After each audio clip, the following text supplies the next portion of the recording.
People who live in glass houses shouldn't throw fragments of silicon.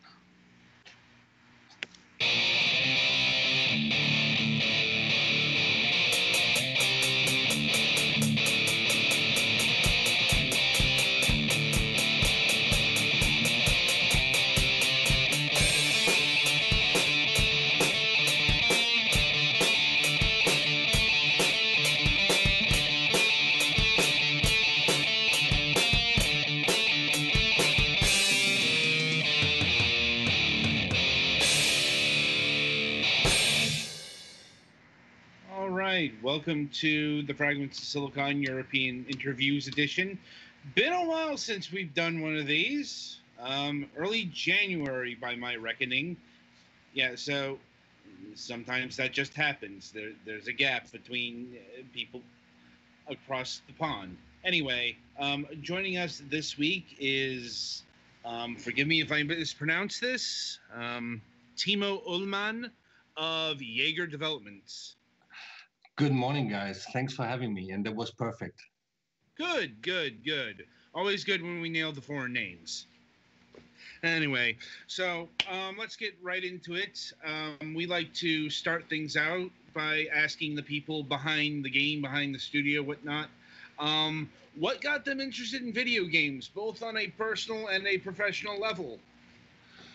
Oh, that's a pretty good question. So actually, I grew up in the 70s and actually in East Germany.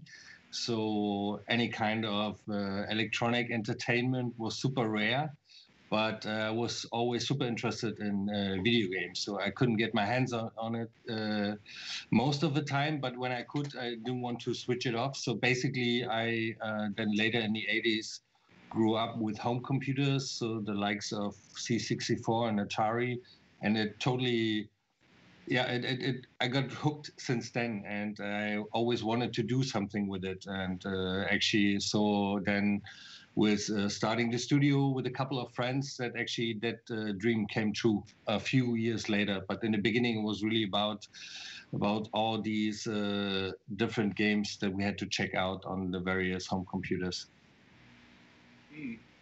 And what were some of your favorite games on the home computers?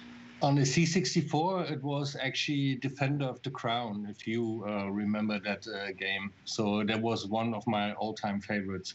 But also Elite, I played the hell out of Elite on C64. Well, not too surprising.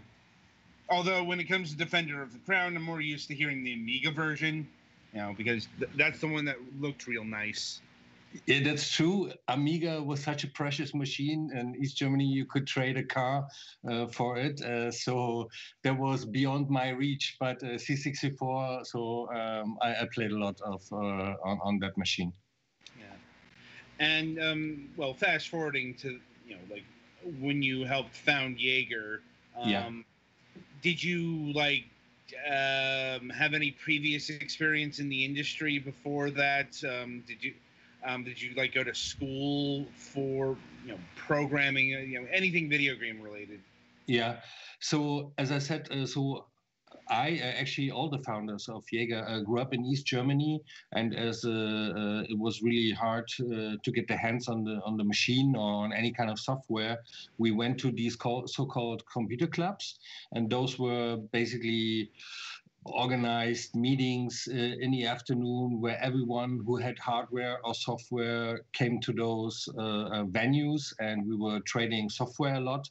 But after a while, we actually also tried to tinker around with the software itself. So in the beginning, we were just playing the games, and then we tried to create our own games. And then when the wall came down, a few of us actually were sticking together and we're hanging out on a regular basis and coding tech demos, creating an engine, and that all happened then in the 90s. And I started to study computer science because I was a programmer within our group. And then when we formed YAGER, was actually founded by 5 guys. We were like 3 programmers and 2 creative guys, so 2 artists.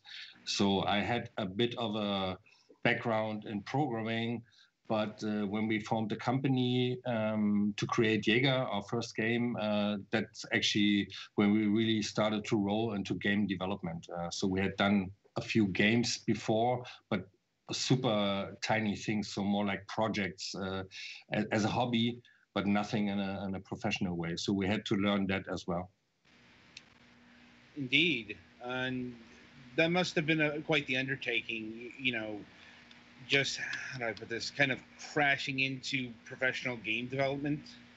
Absolutely, absolutely, on all fronts. I remember when we were even pitching, so we didn't have an office back then. We were meeting publishers in Germany, but also in the UK on trade shows.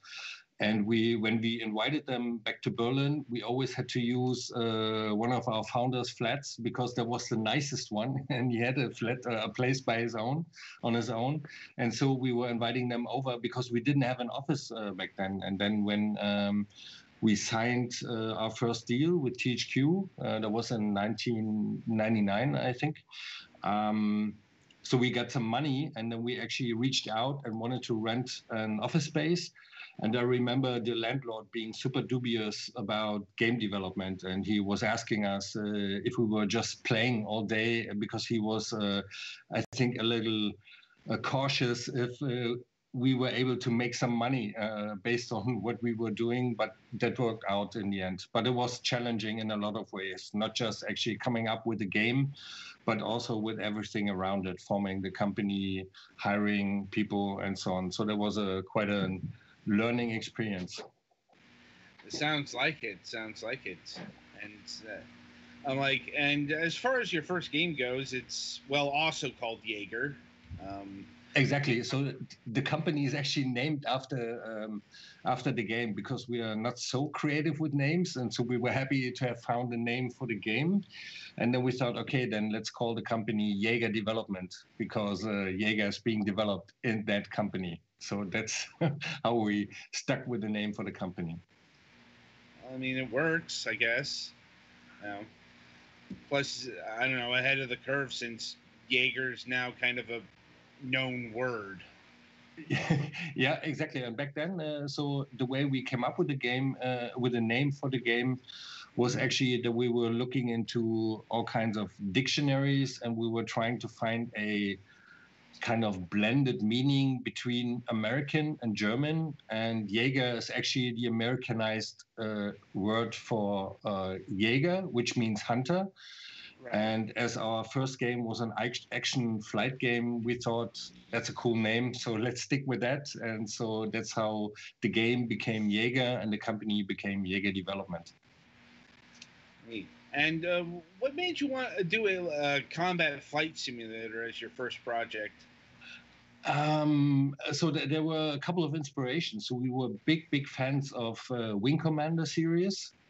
And we wanted to create something along those lines. So having cool dogfights, but also telling an interesting storyline. And we thought if we actually place it not in space, but above planetary surface, we would be able to have a little more tactical elements in there.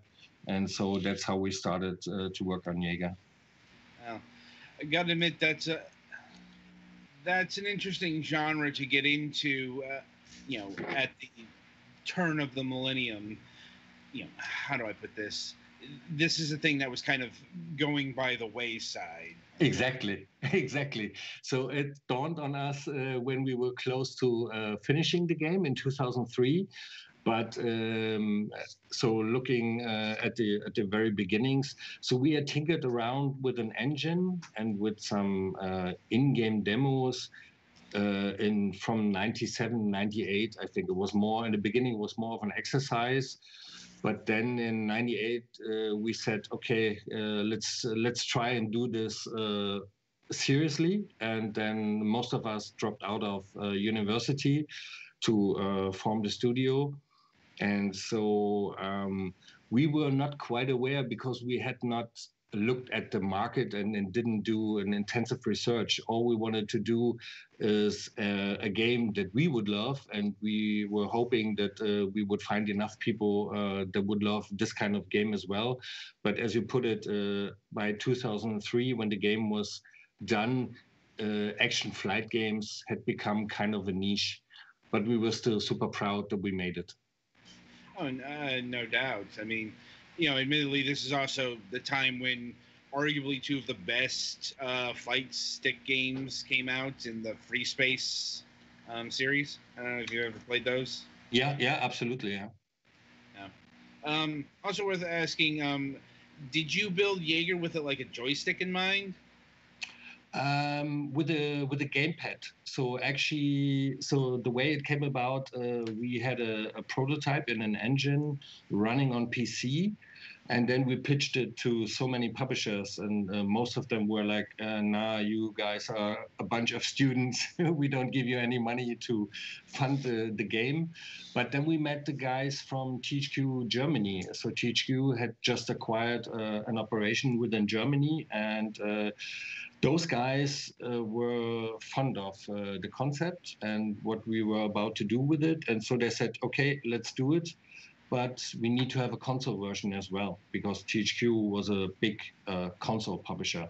And so in the course of the development, we then kind of changed focus from PC over to Xbox, because they let us choose the platform. And as Xbox was the closest one to the PC, we said, okay, let's not try to kill ourselves, because we were so inexperienced. So we went for Xbox, and then it also came out on PC. Makes sense. I'm not the only.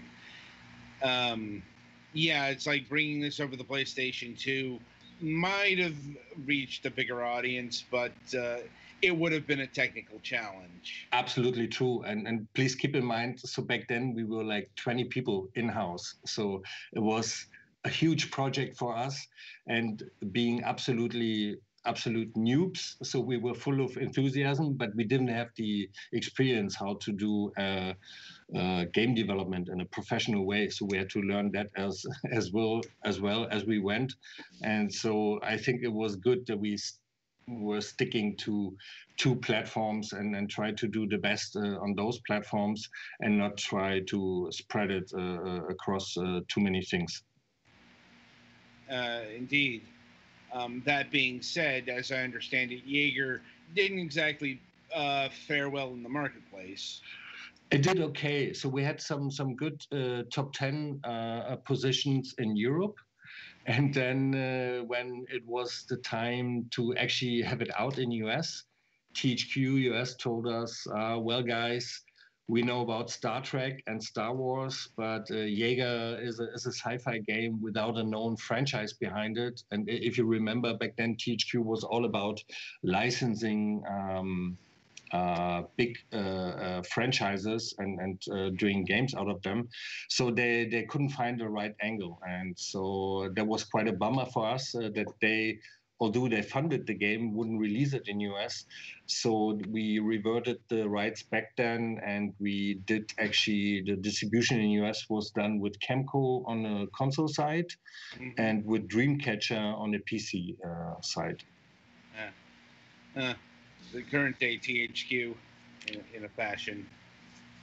But it's like those were definitely smaller publishers than THQ at that point. Yes. Yeah. Absolutely. But I guess the game worked out well enough that you continued existing. Yes, that's for sure. So we had a bit of a runway. And so the release in Europe and but also in Australia and some other territories was 2003.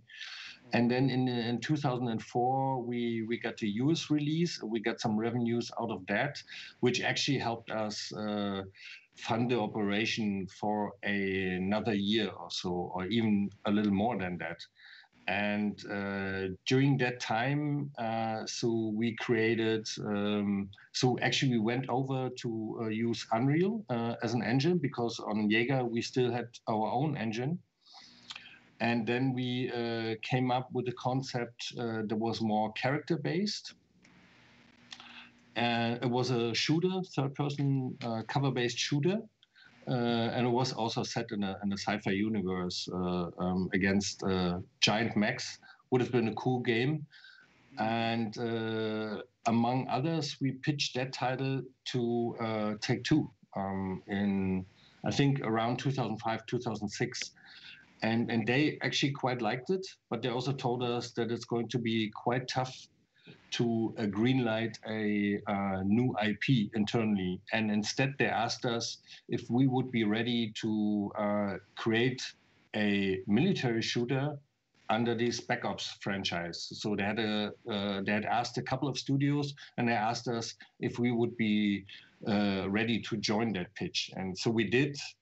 And so that's how we got then to develop Spec Ops: The Line for 2K Games. Right. Well, so before we move over to Spec Ops: The Line, I do want to ask about Jaeger. Yeah. The game isn't currently available on Steam or anything. No, it's not. It's still something that we want to do. We're just missing the bandwidth. We always wanted to do a proper refreshing of the game and get it out there. But right now, it's not available. Yeah. I mean, well, and my question in regards to that is, do you have all of the rights to Jaeger? Yes, we do. Yeah. Okay, so it's not a matter of it's being tied up by THQ or whatever. No, it's actually it's quite funny. So somehow we were able to retain the IP when we entered the deal with THQ. But so far we had never really found the opportunity to get a proper re-release of Jaeger on any of those digital platforms. Unfortunate. Yeah, but it's as I said, it's still something that we want to get back to at some point. Yeah. All right. Hopefully that happens one day sooner rather than later. It's but anyway, moving forward, yeah, Spec Ops: The Line. This is probably the game, if they know of you, they know of Jaeger, it's probably this project. Yeah, probably, yeah. Because, yeah, geez, it's been 7 years since the game came out? Yeah, that's right. It was released in 2012 in summer. Yeah, and I remember when it came out, people were shocked at this game. It's for all different kinds of reasons. So I think in hindsight, it was a pretty bold move by 2K and us to put it in the direction of doing something with a military shooter that has not been done before. Letting people reason also about different layers than the actual gameplay mechanics and telling a story that helps you to reflect on certain things. But it was also, I remember in the beginning when Spec Ops actually came out in the summer, the very first reviews, people just picked it up and didn't even play it through in the rush to get the review done. So in the beginning, we saw that a lot of people, or maybe not a lot, but some people reviewed it as just an ordinary shooter and quite didn't get to the different meaning that comes with Spec Ops. Over the years, that has changed. I think it developed kind of a cult following. But when it came out, it took a while for people to notice the difference. You would have noticed if you have played it through, but if you just went through the first couple of levels, then it was not so obvious, I would say. Right. I've played the Spec Ops line. It's been an age since that happened, but it's the game is, how do I put this? The game is a response, maybe a deconstruction, whatever word you want to use. It was dealing with the popular genre of the time. Yeah. The modern military shooter. Granted, it was doing it in third person, perspective, which actually wasn't all that common. You know, it's like with most modern military shooters, it was, you know, first person stuff. True. Like, yeah.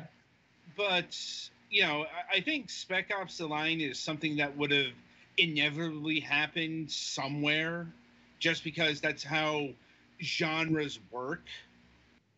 You know, it's like, if something's popular for long enough, it gets deconstructed, subverted, you know, played around with, that kind of thing.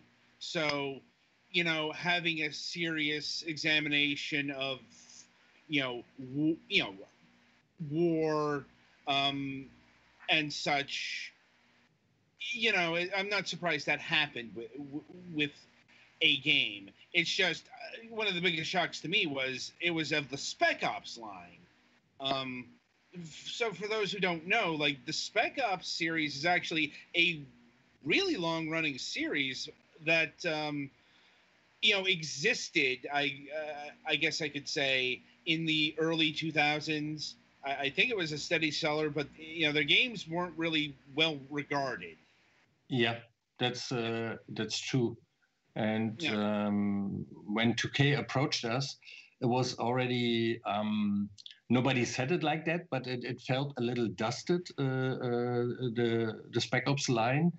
But actually, so what I really liked back then is when 2K said the magic words. They say you can do whatever you want with it, right? It was clear it needs to be some kind of military shooter game, but anything else was really up to our imagination. And so we came up with a pitch and placed it in Dubai. And we also wanted to have these contrasts between the luxurious interior and the sand ridden environments.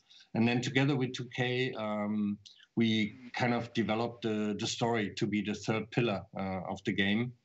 And so that was pretty cool to see, but it was a very creative experience in coming up with Spec Ops, but it was also a very challenging one, because the story was developing as the game was developing, and that was causing a lot of creative friction and trying to do the right thing and exploring also things. So we did a lot of things that didn't end up in the game for the sake to strengthen the storyline and other elements. So it was very long, challenging development for us.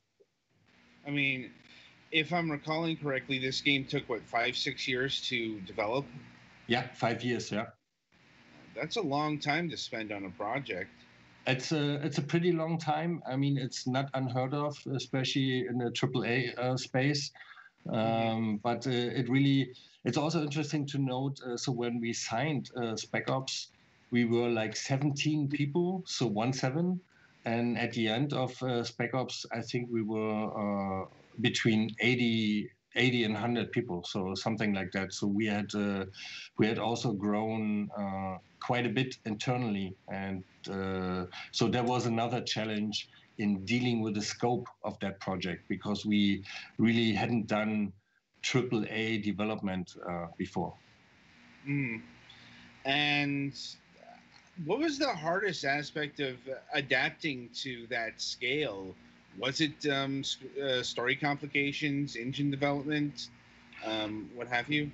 Yeah, it's so engine or laying the technical foundations without knowing what was needed. So we had a few start overs in the beginning of the project, because in the very beginning it was more a tactical game. And then I think 2 years in, we decided, okay, let's have a more narrative-driven experience for the game. And as the story was constantly evolving, as we had a few writers also on the game, it's that changed a lot in the setup of the game. So it's a single-player game at heart. And so whenever you change something significantly, even if it's only a dialogue between two characters, and if it's real time, you need to make sure that the environments, for instance, allow for a longer dialogue to play out. So you need to give the characters more room. And we also wanted to show the actual development of the characters. So in the beginning of the game, you see they are almost talking in a light-hearted fashion, and then everything goes downhill. And all these elements we were exploring them while we were working on the game. So it was pretty creative thing to work on, but also challenging because we actually went out of pre-production without having everything locked down. So and changing things while you're in production can be quite a difficult thing. No doubt. And how do I ask this? What sorts of lessons did you learn in the development of Spec Ops: The Line? And if you could do it over again, is there anything you would have done differently? I think so, especially for a narrative-driven experience like Spec Ops: The Line, it's very necessary that the story is pretty much locked down in pre-production already. So it might be sounding very technical, but what it means that you know where the story starts, what's happening in the middle, and how it ends, so that you can actually prepare all the different elements. So you know what kind of gameplay mechanics you need, you know what kind of levels or environments you need, and also what kind of actors you need to cast. So if everything is hinging on the story, then all these elements need to be locked down before you enter into production, because that's when you spend the money and you have a lot of people working on the game. And if you then do changes, this can be quite a difficult thing. So in hindsight, it would have been better to lock down the story first before you actually exit pre-production. Yeah, sounds like that would have been the correct course of action. I guess that way you can be better at making decisions about what kind of mechanics you need to support your story. Yeah, absolutely. And it's also in certain ways, because Spec Ops was the biggest significant game so far that we had in production. It's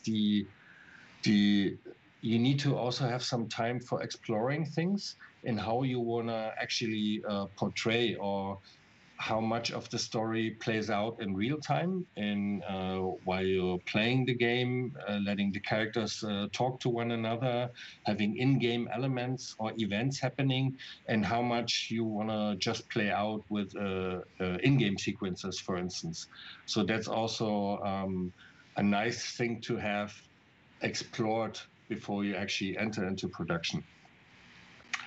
But at the same time, you also want to check out things. So it's always that interesting battle between having everything prepared up front and then just doing it, or learning things as you do them. And then sometimes you need to pivot just to come up with the right experience. So it's an interesting thing by itself, and how to structure game development.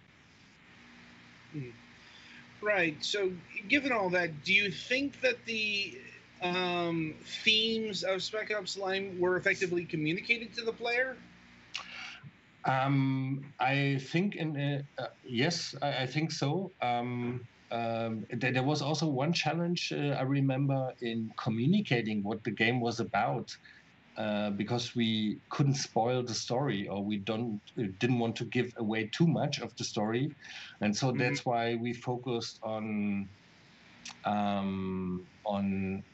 I think it was more the typical shooter kind of elements in communicating or in marketing the title. We didn't want to hit it too much on the head in going out there and say, hey, this is this super narrative driven experience, and you will encounter a twist. So I think these were also difficulties in getting our heads around how to communicate what Spec Ops is about to players and to the press. And were you concerned that, say, the Call of Duty audience would reject what was on screen? Yeah, there was a big concern. Or let me put it this way: I think in the beginning we were really looking at Call of Duty, and we wanted to be able to for Spec Ops to be able to stand out, and we knew we didn't have the kind of muscle in terms of marketing, but also if you still look at the development size of our team, so about 100 people in-house and a few more outside, it's still a dwarf against that big machine that Call of Duty was. So we knew we needed to have something that is standing out to players. And so that was also one of the decision to strengthen that story aspect of the game. And but it was an uphill battle. Also, I remember we had a few occasions at trade shows when we were demoing the game to journalists, and a lot of them were, of course, referring to the earlier versions of Spec Ops games that were completely different. And you could even call Spec Ops The Line a kind of antidote to those earlier games because they were not so much about that narrative driven experience. Now, the earlier Spec Ops titles were budget releases. Yeah. It's like, God, I think they went for like $10-$20. It's like they weren't something you really sought out. It's more, hey, this is a cheap product. I will purchase this. Yeah. And, it's like, I don't remember playing like the earlier ones. That was just their reputation.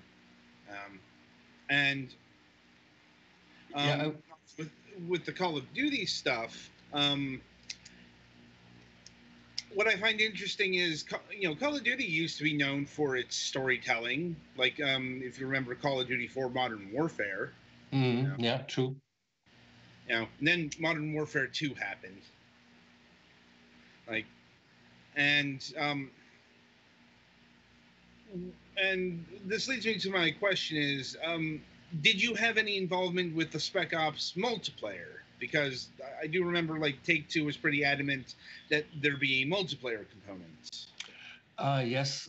So I think to give more insight or more context to that, so back then it was still the case for a lot of single-player games that people would buy them, would play them through, and then deal them back in at GameStop, for instance, or other shops.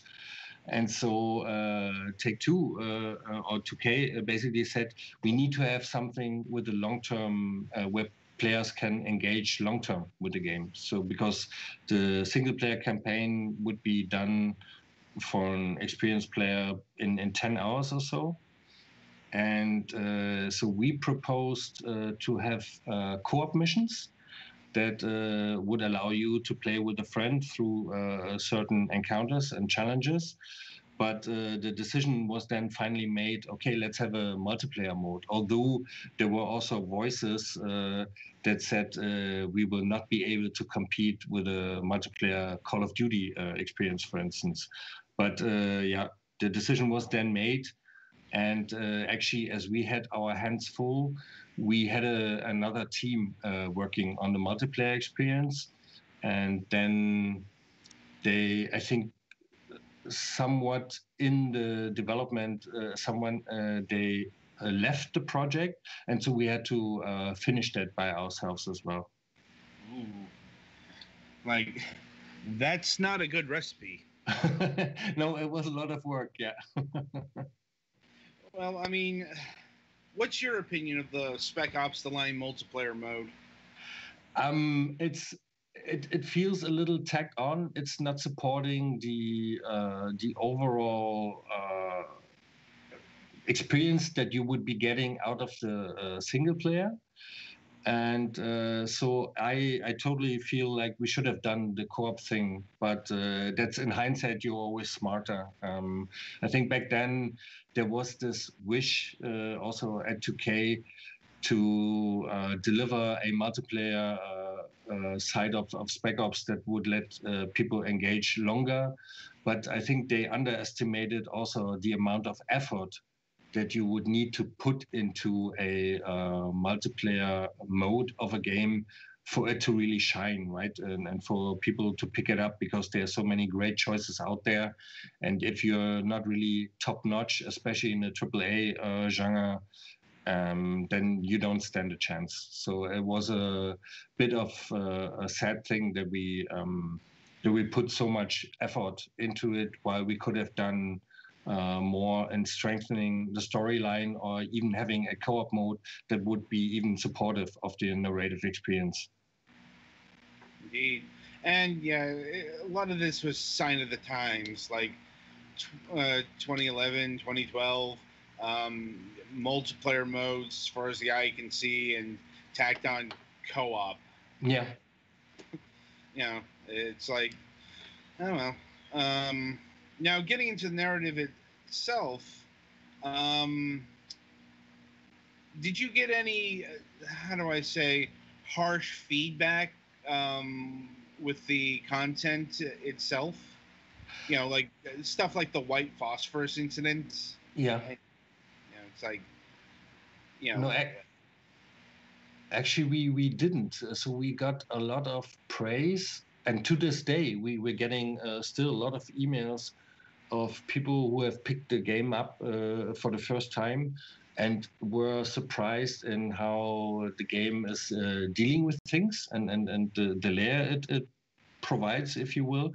So I think we didn't get a lot of harsh reaction. It was more like, whoa, guys, I didn't expect this game to be about all that. And so I think a lot of people were praising the game for what it was trying to achieve. And even we had some, right in the beginning, we had a lot of soldiers. I remember also some here from Germany who just came back and who said this is a game that tries to hone in on what a soldier might feel, or the difficulties or the challenges that come with it. Also the ethical ones in being in the battlefield. And I think one of the internal taglines that we had, the road to hell is paved with good intentions. And I think so a lot of people were seeing that and appreciating it. Indeed. And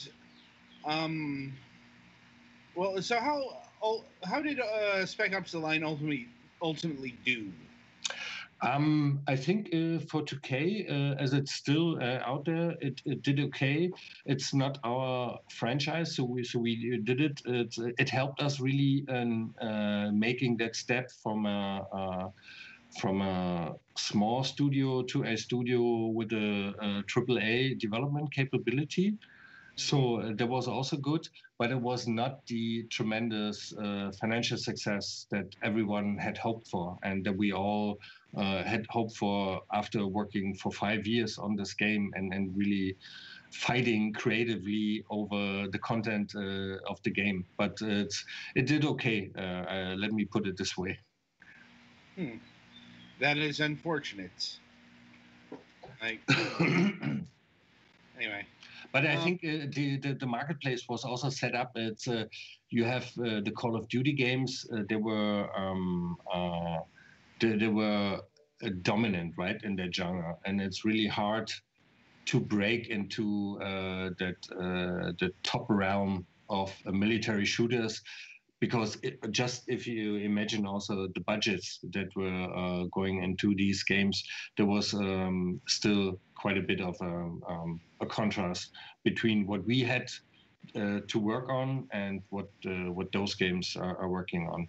It might have been different, I guess, if we would have gotten a chance to work on Spec Ops: The Line as a base and work on the next one. And we had a couple of ideas and even pitches to explore the theme further. But yeah, that never came to fruition. Well, all right. Can you discuss those ideas here, or are those still under wraps? No, they're still pretty much under wraps, and also without giving away too much. From time to time, 2K and us are pondering the idea and maybe going back to it. But then again, we think also maybe it's good to let it be as it is, and as this kind of single experience, right? Because the inspirations that we took for it was, for instance, the book also Heart of Darkness or the movie Apocalypse Now. So in some ways, it also feels it wouldn't do the game or the theme justice to make a revolving franchise out of it. But there were definitely some, I think, cool ideas of how we could explore the theme further without it actually being a Spec Ops The Line 2. It's more like exploring those themes further with the challenges and providing the people with more layers that they could engage with than just the gameplay mechanics. So there were a couple of those, but that never happened. Well, I suppose given the day and the age, a Spec Ops The Line remake or remastering of some sort. Yeah. It's like, I don't know. It seems like everything's getting remade or refashioned in some order and that's not necessarily a bad thing. Yeah, absolutely. I mean, looking at what was the latest one that was surprising, was it Resident Evil? Resident Evil 2? Yeah, exactly, yeah. Yeah. I mean, well, that was like a remake, reimagining, something more than just, polishing the assets. Absolutely. Yeah, that would be necessary, because certain things also age, and you would need to put some extra effort into it to kind of refresh it or to even deepen it on certain aspects. Right. Anyway, so after that, Dead Island 2. Yeah. Not sure how much you can speak on this, given, well, Dead Island 2 seems to be a never-ending clusterfuck of development. It seems like it, yeah. It's like because Dead Island 2, I think, is still a thing that exists and is in development, but Dead Island 2 has been in development for like 6 years or 7 years. Like, it's for a really long time. Switch Studios, and I don't think we've seen any footage of it. Yeah, I think the last one to surface was actually our E3 or Gamescom demo from 2014. Yeah, that was a while ago. Yeah, absolutely. 5 years. Yeah. So I'm not sure how much you can talk about Dead Island 2, given that,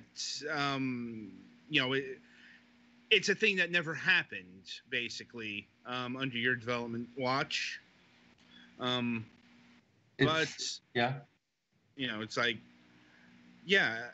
So coming out of Spec Ops, we had a few pitches on our own, but also we had engaged in talks with Deep Silver, who were looking actually for a developer to do Dead Island 2. And so what was happening in the second half of 2012, we were engaging in the development of Dreadnought. That's our free-to-play title, multiplayer title, a team-based multiplayer title. And the other part of the team got to work on Dead Island 2. And back then we had we thought some pretty cool ideas of how to take it and where to take it. But ultimately in 2015, we had such a fallout in creative vision and also a disagreement on how things should be doing or should be going for the development, so that we actually parted ways in 2015. And unfortunately, I'm not at liberty to give you a lot of details. But the fact that it hasn't come out yet tells me that it could not only have been Jaeger's fault.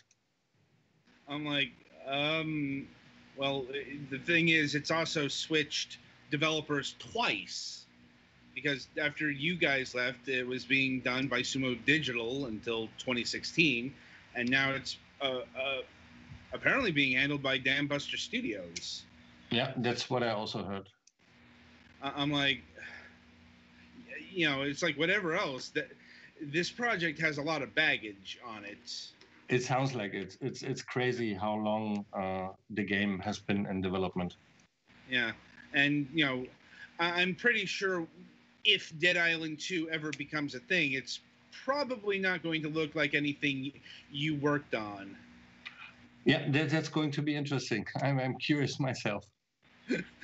Indeed.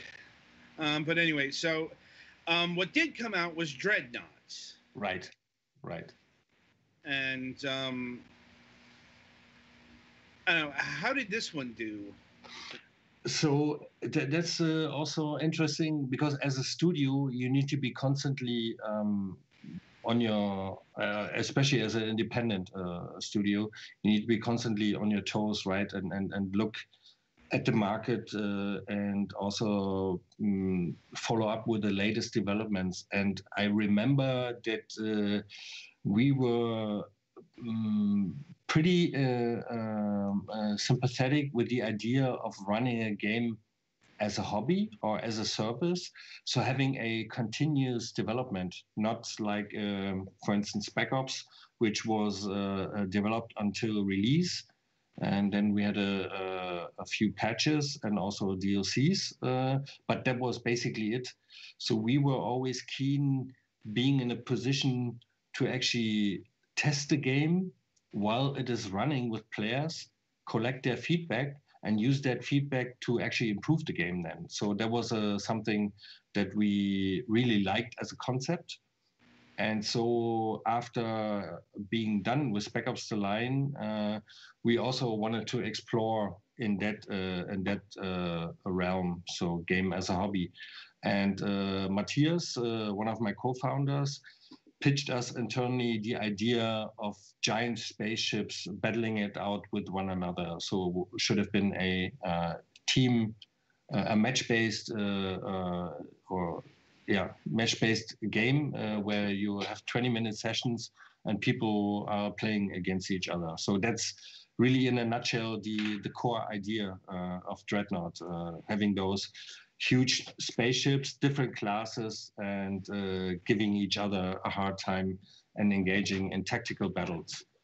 And so back then, we also said, okay, let's try and see if we could explore in that game as a service realm, but also in the free-to-play space. And so we developed the game for a year on our own. And then we entered into talks with different publishers, because we didn't have the financial strength to see through the development from start to end. And so that's how we teamed up with 6 Foot in Houston, and they became the publisher of Dreadnought. And then the game was released in 2016 on its own platform, and I think later last year on Steam. Indeed. And is development still ongoing on Dreadnought? Actually, in 2018, in the beginning of 2018, as we had the cycle already in a pitching phase, 6 Foot expressed the wish to centralize the development in Houston. So we are not involved with the development of the game since Q1 2018. Since then, all the development has been moved over to 6 Foot in Houston. Do you still retain it, the IP, or? No, that was part of that deal that we struck back then, that 6 Foot also wanted to acquire the IP, and so they did. and that's so we became then in brackets just the developer while 6foot was publishing the game. Or Greybox, I should say. Greybox is the publishing label of 6foot. Right. So you have nothing to do with Dreadnought these days? Not currently, no. So from time to time, I still play the game, but we are not involved with it, and it's for almost for a year now. Do you regret that the decision to, let go, so to speak, of Dreadnought?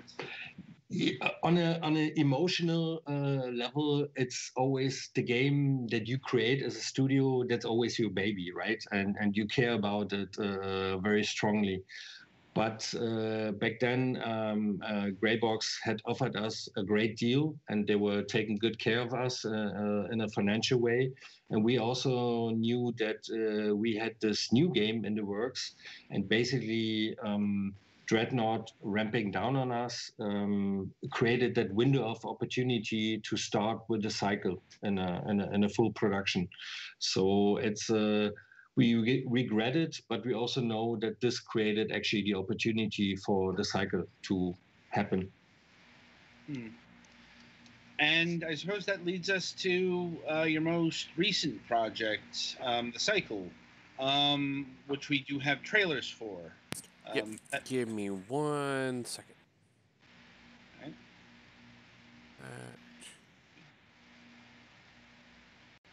All right, I should be ready. All right.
I'm like, gotta say, that's not the kind of music I was expecting for what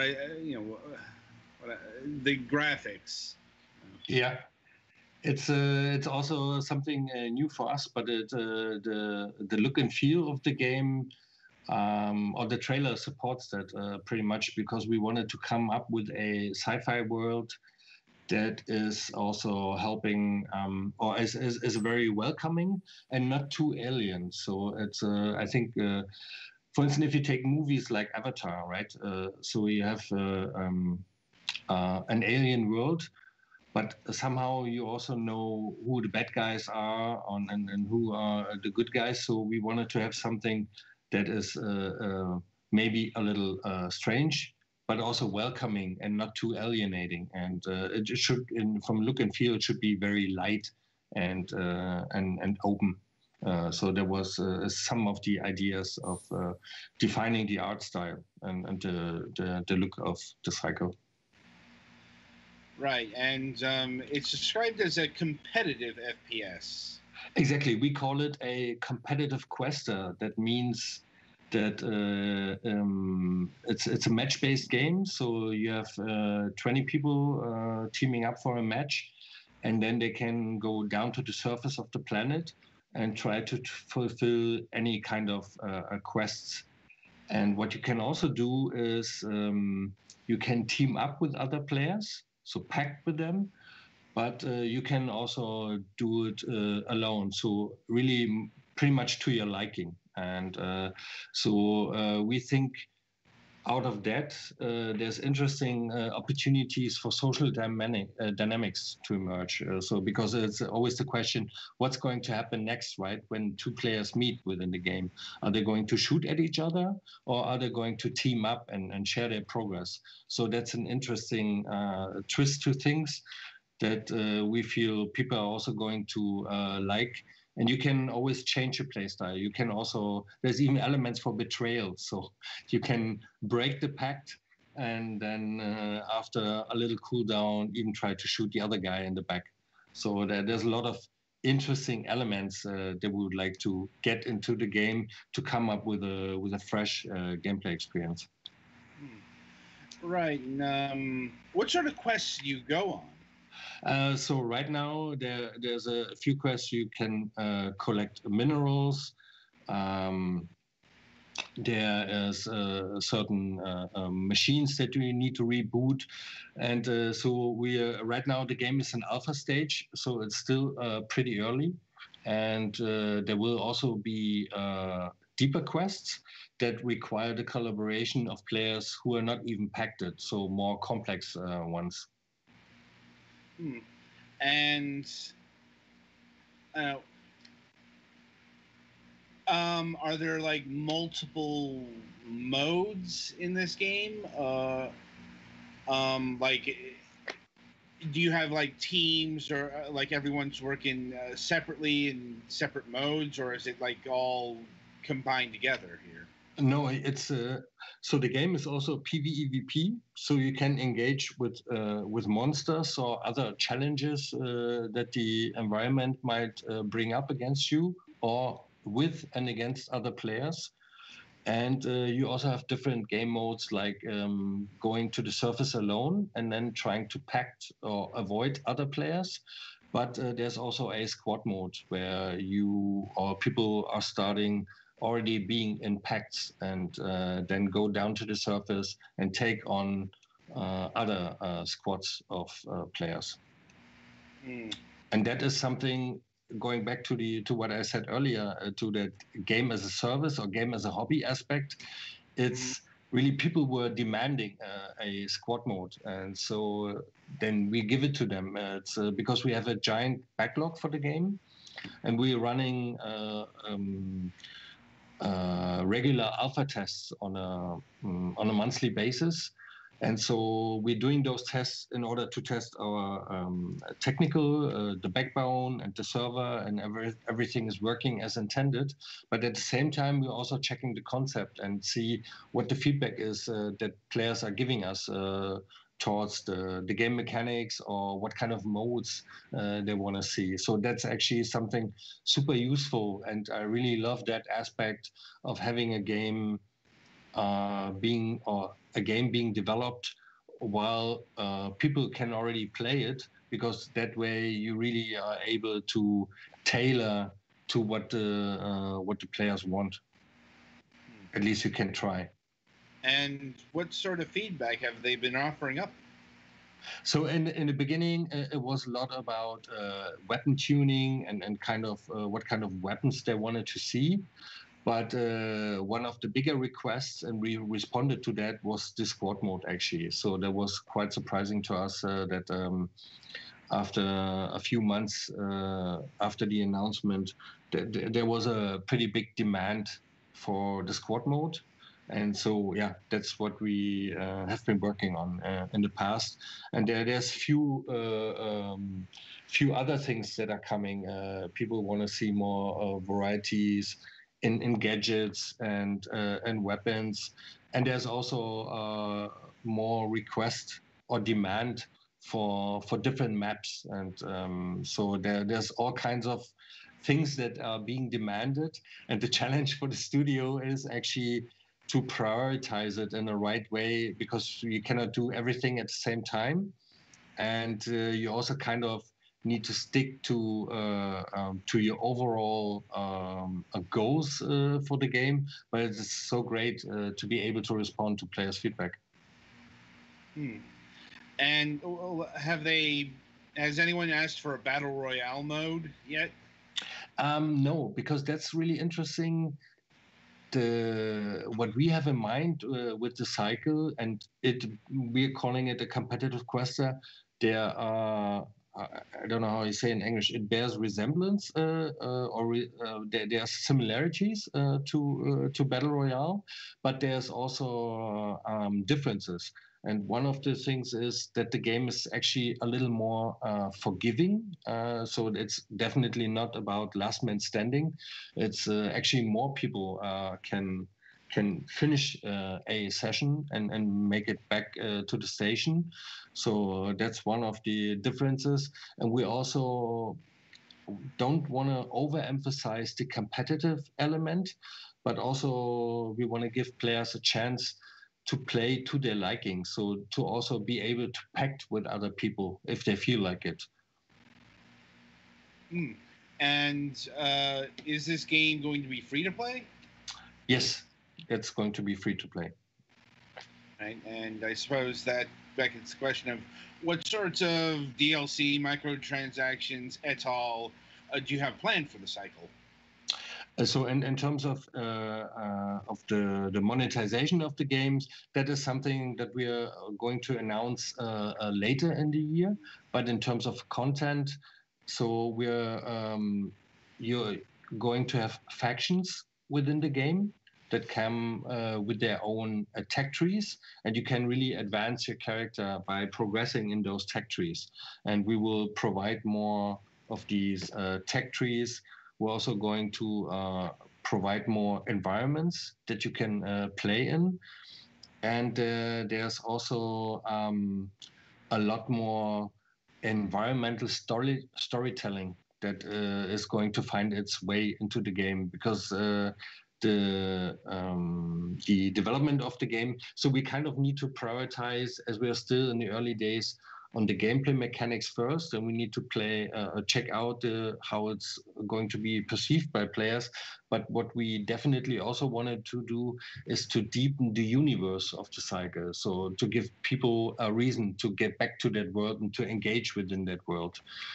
So far, there's only broad strokes of what the world of the cycle or the universe of the cycle is, but we wanna go deeper with it and give people more narrative points or more elements that they can cling onto.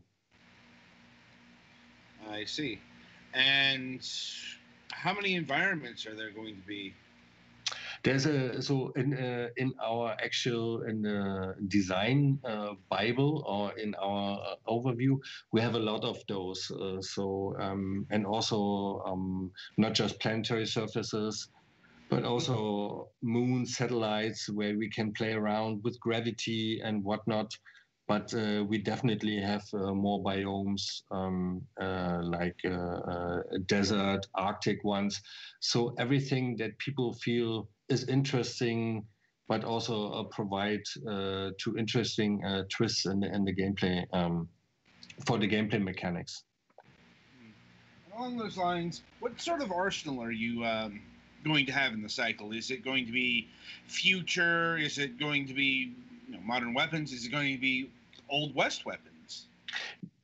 So in a way, the cycle is the frontier. So it's if you will, it's a bit of something that is known to people from Westerns, exploring new worlds or the frontier. But this is twisted in a universe that is sci-fi, so we can actually draw from all kinds of backgrounds. So you will see factions that are they're pretty much tech driven, and then you see others like maybe a mining corporation that has a more robust arsenals and also weapons that are maybe when they were not intentionally at first thought of being weapons, but they could be used like that. So and makeshift things. So that's we and then we have also weapons that resemble modern day weapons. So we want to provide a big variety and kind of weapons for people to choose from, right? And then also choose the faction that they want to side with in order to get their hands on the right gear.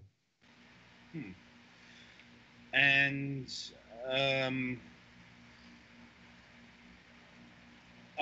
what sorts of materials are you searching for? Like gold,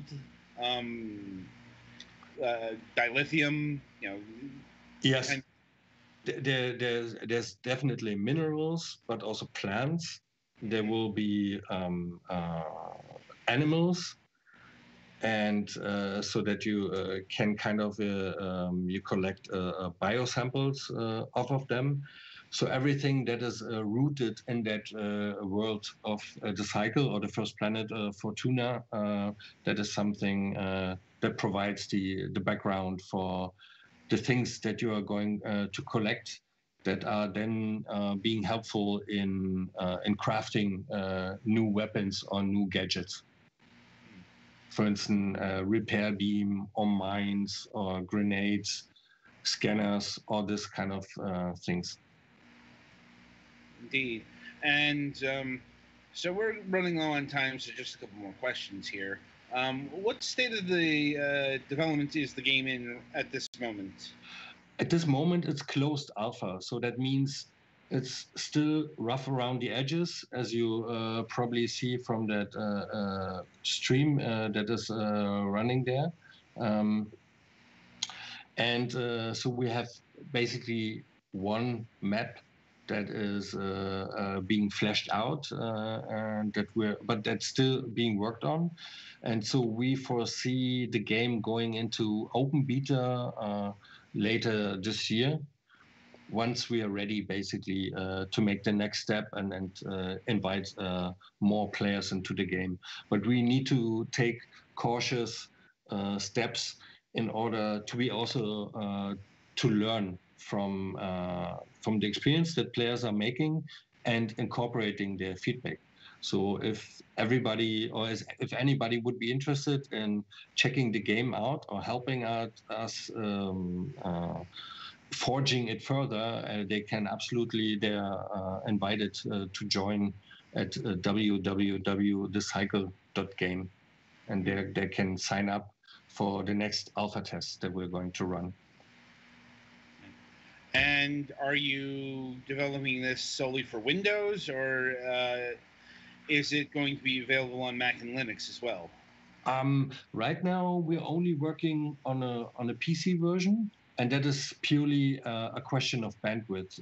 But we actually want to take the cycle to any platform where it makes sense. And us working with Unreal Engine, actually, so we're kind of enabled also to take it to the consoles and even to mobile. So all these platforms, when we figure the demand is big enough, then we would like to take it there. Well, how would you get this game to work on, say, mobile from a control perspective? There needs to be a few tweaks to the user interface, especially in kind of how do you control it with your thumbs, and also looking at the accuracy of the weapons. We already have an early mobile prototype running, but that's super rough around the edges. It's more like seeing that it's actually possible to get the core game over to mobile devices. And the UI or the user interface will take quite some time to get it right on mobile. And that's why we see in if you will, in a succession of platforms that mobile devices will probably take the longest for it to be a smooth experience, because we need to take it step by step. And I suppose that also means that this game could appear on the Nintendo Switch as well. And that would be actually our wish to see it on Nintendo Switch as well. Absolutely. Okay, then. Petty, do you have any questions? Not offhand, actually. All right. Yeah, Alex had to leave in the middle because, well, work. Yeah. Right. Anyway, yeah, it is the middle of the day here. So, yeah. Anyway, the game is The Cycle. It's currently in open alpha. Closed alpha, yeah. Yeah, closed alpha. But you can go to the Cycle website to sign up for some of their stress tests and whatnot. And the game is slated to come out later this year. Absolutely. All right. All right, so that'll about do it for this installment of Fragments of Silicon. Be sure to tune in tomorrow for our main show, where we'll be welcoming John Delilah of RetroWare TV. And until then, I shall wish you good gaming. Thank you so much.